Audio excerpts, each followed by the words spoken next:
한참 왔다 보니까 이러다 죽을 것 같은 거예요. 그래서 이혼을 해달라 하니까 이제 제가 나이가 어리니까 애는 데리고 오지 말라고 하신 거예요. 가족들이 정말 전 애를 데리고 오고 싶은데 만류를 해서 애기 아빠한테 키워달라고 했더니 그때 당시 사업을 되게 많이 실패를 해서 빚이 되게 많았어요. 그럼 네가 빚을 떠안아라. 평생 양육비 준 걸로 해서 내가 키워줄게. 그래가지고 뭐 애기를 보냈는데 한 9개월쯤 됐나? 자기가 못 키우겠대요.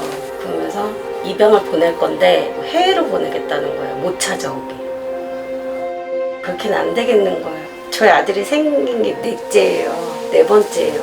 계속 유산했거든요. 떨어져 있는 동안 어떻게든 애기를 데리고 오려고 진짜 하루에 1시간밖에 안 자고 일을 했거든요. 그래서 데리고 왔는데 친정에서 하는 말이 또 없을 때 애 구원을 맡기겠다고 그러셔가지고 숨어 살았어요.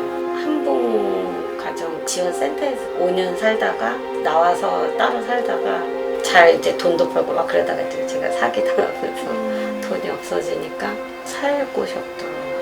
그래서 어머니 집으로 들어온 거죠. 어머니도 좀 편찮으신 걸로. 치매.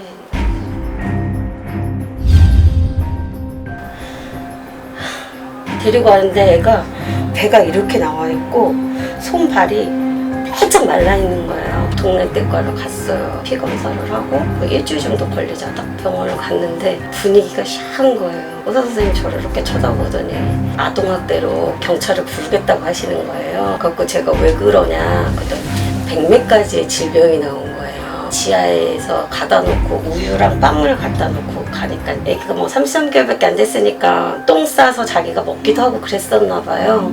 병을 치료하는데 1년 정도 걸렸고요. 그때서부터 중학교 2학년 때까지 정신과 치료를 계속 받았어요. 초등학교 때 한참 멍 때리다가 갑자기 이런 말을 해요. 아빠가 나를 집어 던졌어. 그러면 제가 흔들면서 너 왜 그래? 그러면 내가 뭘? 무의식적으로 얘기를 하는 거예요. 아빠가 화가 나면 자기 침대에 던졌대요. 그리고 헤어질 때 할머니가 강아지 베개를 사줬어요. 얘는 그리우니까 그걸 맨날 끌어안고 있었던 거예요. 근데 애기 아빠는 그게 보기 싫었던 거죠. 그러니까 걔 앞에서 그걸 잘기잘기 찢어버렸대요. 나는 엄마 아빠랑 살 때 라면하고 탄산음료밖에 안 먹었다고 그러는 거예요. 아빠가 회사 끝나고 오면 라면 끓여주고 아빠는 맨날 맥주 마셨대요. 굉장히 무너지더라고요. 그래서 그러니까 병이 걸릴 수밖에 없고.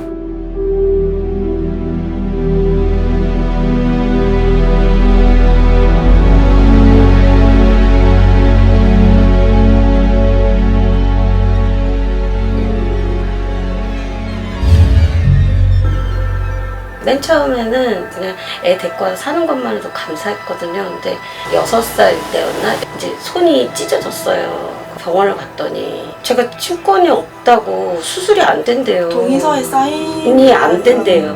그래갖고 그냥 어떻게 할 수가 없는 거예요. 그때 아버님한테 연락해보셨어요? 연락이 안 됐죠. 애기 데려다 주고 나서 그때부터 연락은? 끊어버린 거예요. 병원에서 할 수 있는 방법은 타카 같은 거 있잖아요. 이렇게 쇠로 이렇게 찝어주는 거밖에 안 된대요. 그건 시술이라 가능하대요. 그거 꼬매지 못하고 그거 받고 택시 타고 집에 오는데 눈물이 너무 나는 거예요. 제가 얘한테 해줄 수 있는 게 아무것도 없는 거예요. 그래서 안 되겠다. 내가 친권 양육권 가져와야 되겠다. 친권 양육권만 있으면 된다라고 저는 생각했는데 그 변호사분이 양육비 당연히 받으셔야죠. 어머니 혼자서 애기 못 키운다고. 그때부터 이제 진행을 해서 7번이나 재판을 했어요. 계속 연락이 안 되잖아요. 부재고 애기 아빠가 나와야 재판을 하니까 안 나오는 거예요. 마지막으로 갔을 때 제가 막 무릎 꿇고 울었어요. 빌었어요. 제발 다른 거 다 필요 없고 친권과 양육권만 달라. 그래도 안 된다고. 그 사람이 나와야 된다는 거예요. 와가지고 너무 서러운 거예요. 애기를 안고 막 울었더니 그때 저희 아들이 7살이었는데 엄마 내가 그러면 판사 아저씨한테 편지 한번 써볼까? 이러는 거예요. 그 조그만 애가 A4 용지 빡빡하게 쓴 거예요. 그림까지 그려가면서 판사님 저는 엄마랑 너무 살고 싶고 제가 병원에 갔을 때 엄마가 사인할 수 있었으면 좋겠고 저도 안 아프고 엄마랑 살고 싶다고 저도 썼죠. 우리가 어떻게 살았고 어떻게 살고 싶다. 그러고 등기를 딱 보냈어요. 근데 등기로 보내서 받은 날 바로 해주셨어요. 그래서 친권 양육권 받고 그때 이제 그러면 양육비가 정해진 네, 거네요. 네 그날 딱 해주셨어요.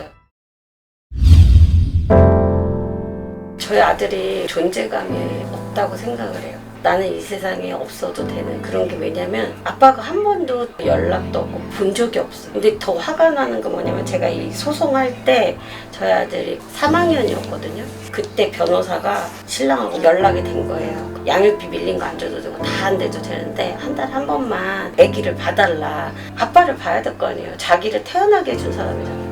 아무리 나쁜 영향이 있어도 그래도 한 달에 한 번 보면 얘를 때리겠어요. 어떡하겠어요. 그냥 얼굴 한번 보여달라고 했더니 변호사한테 그랬대요. 내가 걔를 왜 봐요? 내가 걔를 왜 보냐고.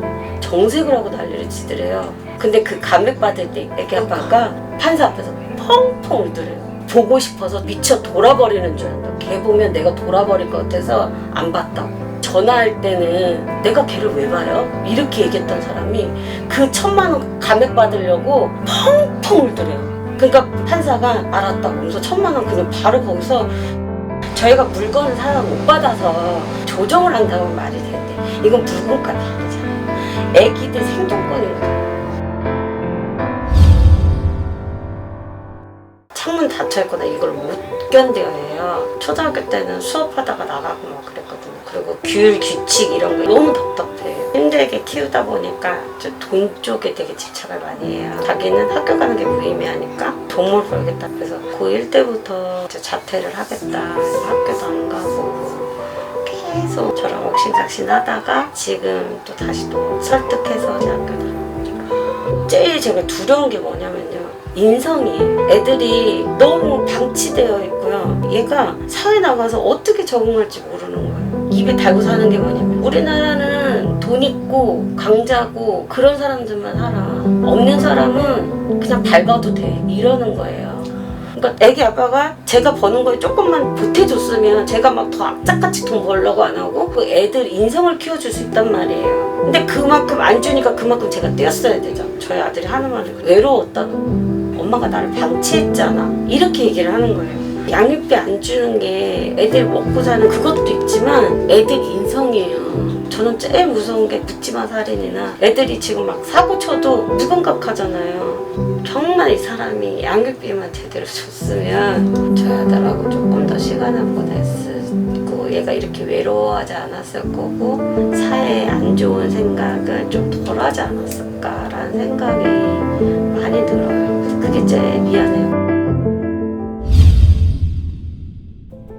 저희 아들 4학년 때 뇌종양 판정을 받았어요. 6개월 산다고 했었거든요. 근데 이제 정말 치료 열심히 받아가지고 다시 재검받고 했더니 이게 커지지만 않으면 생명에 지장이 없다라고 얘기를 하시는 거예요. 근데 지금 현재 그때랑 크기가 똑같아요. 근데 중간에 뇌에 문제가 계속 생기셨던 거예요? 네. 그러면? 2018년도에 갑자기 뇌출혈을 일으켜가지고 제가 쓰러졌어요. 계속 머리가 아프더라고요. 그래서 저는 종양 때문에 아픈가 보다라고 생각을 했어요. 근데 검사를 했더니 뇌에 이렇게 석회화가 진행이 됐다는 거예요. 그래서 이게 점점 굳어가는 거죠. 진행을 늦출 수는 있는데 막을 수는 없는 거예요. 이 병에 걸린 분들은 되게 빠르대요. 진행이. 1년 정도 있으면 알츠하이머처럼 사람 못 알아본다고 얘기를 하시더라고요. 근데 저는 아직까지는 약간 깜빡깜빡은 하긴 하지만 기억을 못하거나 그 그렇지는 정도까지는 안 했어요. 이번 3월 달에 다시 재검을 했어요. 뇌하 수척 호르몬이 있어요. 그 호르몬이 이상이 왔대요. 몸에 호르몬 조절하는 게 망가졌다는 거죠. 그래서 절대로 스트레스 받으면 안 되고 만약에 쓰러지면 이제 못 깨어난다고 얘기를 하시는 거예요.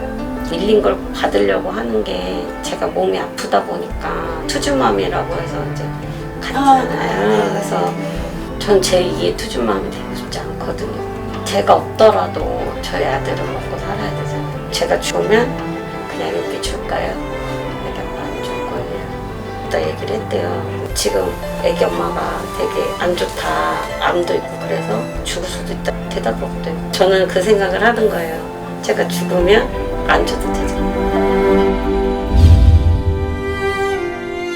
아버님 집 밀린 양육비가 한 4천만 원 정도로 제가 알고 있는데 지금 당장에 내놓으라고 그러면 내가 돈이 어디서 나와요? 애를 봐서 줄 거라고요. 안 줄 생각 아니라고요. 지금 저희 집에 생활비도 제대로 못 주고 월세도 못 내고 있어요.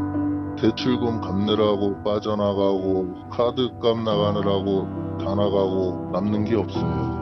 그 돈만 있으면 저도 좀 더 낫게 살 수 있을 것 같아요. 저 위에 빵꾸나고요. 스트레스 받아가지고 제 속은 아무도 모르는 거예요.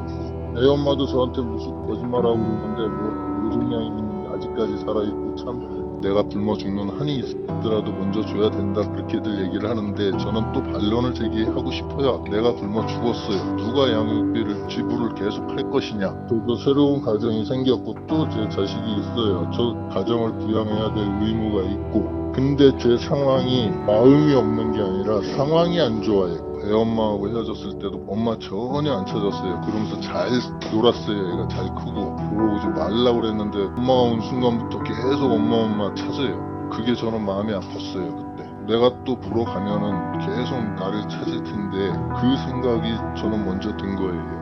보고 싶은 마음이 왜 없겠어요. 눈에 밟히고 마음은 굴뚝 같았지만 저도 찾느라고 피하기 힘들었어요. 솔직히 다 큰 다음에 성인이 돼서 보려고 그랬어요. 자기가 상황 판단할 수 있고 할 때 있는 그대로 나를 봐주고 내 얘기를 듣고 자기가 판단을 할 수 있을 정도 되면 그래서 성남을 몇 번을 혼자 왔다 갔다 하고 했어요. 뭐 양육비 안 주는 아빠들만 나쁘다 그렇게 얘기를 하는데 그 사람의 상황이나 진짜 본심이나 마음은 아무도 들으려고 하질 않았어요. 여태까지 무조건 나쁘다고 욕만 하고 뭐 인터넷에 신상 공개하고 그러면 뭐 다 되겠지. 상황이 안 되는 걸 뭐 신상 공개한다고 아니 저는 차라리 법을 바꿔가지고 구속을 시키라고요. 속 편하게.